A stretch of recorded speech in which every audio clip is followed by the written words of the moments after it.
χρήματα, 248.000 ευρώ από το Υπουργείο Περιβάλλοντος και από το Πράσινο Ταμείο για ζημιές Ντάνιελ έχουν πλέον έρθει στα ταμεία του Δήμου, οπότε θα έχουμε σύντομα τη δημοκράτηση και τον ανάπτυξη του οποίου έρχονται μέσα σε αυτά τα χρήματα είναι και η ανεξιχνή της βιβλιογραφίας στην πλατεία Δημουλά.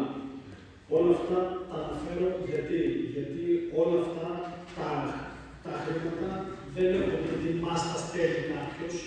Είναι προτάσεις, είναι διεκδίκηση, είναι κόπη και δουλειά συλλογικής της τεχνικής υπηρεσίας των προέδρων, των αντιδημάρχων, των νομικών συμβούλων και γενικότερα είναι μια συνεχή προσπάθεια και επισκέψεων στα Υπουργεία, διότι τίποτα δεν μας έχει χαριστεί, όλα καταρχόνται με πάρα πολύ κόπο. Βλέπετε ότι την πρόταση για το πράσινο ταμείο την υποβάλλουμε το Μάρτιο του 2024 και φτάσαμε Μάρτιος του 2026 να έρθει η χρηματοδότηση. Τα χρήματα δεν έρχονται έτσι. Δεν πρέπει κανένας και να λέει περάστε όλοι οι δήμαρχοι να σας δώσουν. Έτσι. Αυτά είναι δουλειά συλλογική, έτσι που την κάναμε όλοι μας και καταφέρουμε και εξασφαλίσαμε κάποιους πόρους. Αυτά λοιπόν θέλω να σας πω και επίσης ότι απεντάχθηκε από το Αντώνη Στηρίξης από τις υποβολές των προτάσεων της πρώην Δημοτικής Αρχής, διότι υποβάλαμε νομίζω κοντά στις 11 προτάσεις, αλλά αυτό που τους ενδιέφερε πρώτα ήταν τα υδρόμετρα. Και κλείσαν όλο το ποσό στην προμήθεια των υδρομέτρων. Εμείς ερχόμαστε τώρα και προσπαθούμε όποια πρόταση ήταν προς τη σωστή κατεύθυνση, αλλά δεν την επιλέξαμε ως προτεραιοποίηση, έτσι να δούμε πώς να μην χάσουμε τα χρήματα, διότι αποδεικνύεται ότι με τα υδρόμετρα αυτό που λέγαμε κάποτε, τελικά το βλέπουμε στην πράξη, το δεύτερο χωρακάλι.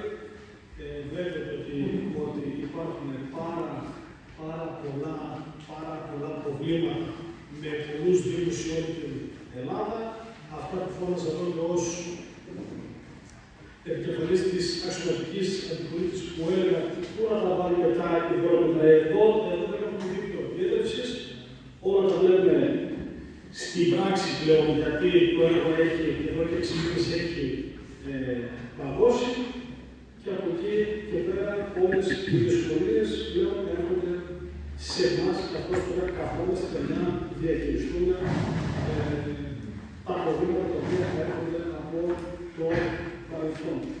Αυτό που παρέλειψα και πρέπει να σας το αναφέρω είναι ότι ξεκινάμε την κατασκευή 2 γηπέδων τέννις και 2 γηπέδων μπάσκετ free on free στο ελληνικό στάδιο Καλαβάκας με σωστές υποδομές μετά από τα κάτω και όχι στην άσφαλτο που παίζουν σήμερα, ώστε σιγά σιγά χρόνο με τον χρόνο να φτιάχνουμε τις σωστές αθλητικές υποδομές, διότι θα έλεγα σήμερα η κατάσταση πριν που αυτά το εσωτερικού του σταδίου είναι, θα έλεγα, απαγορευτική.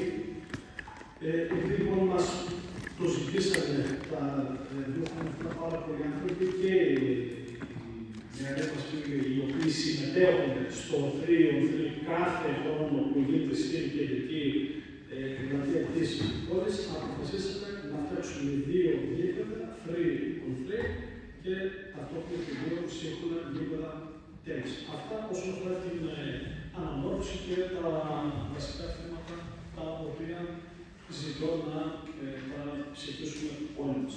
Σας ευχαριστώ.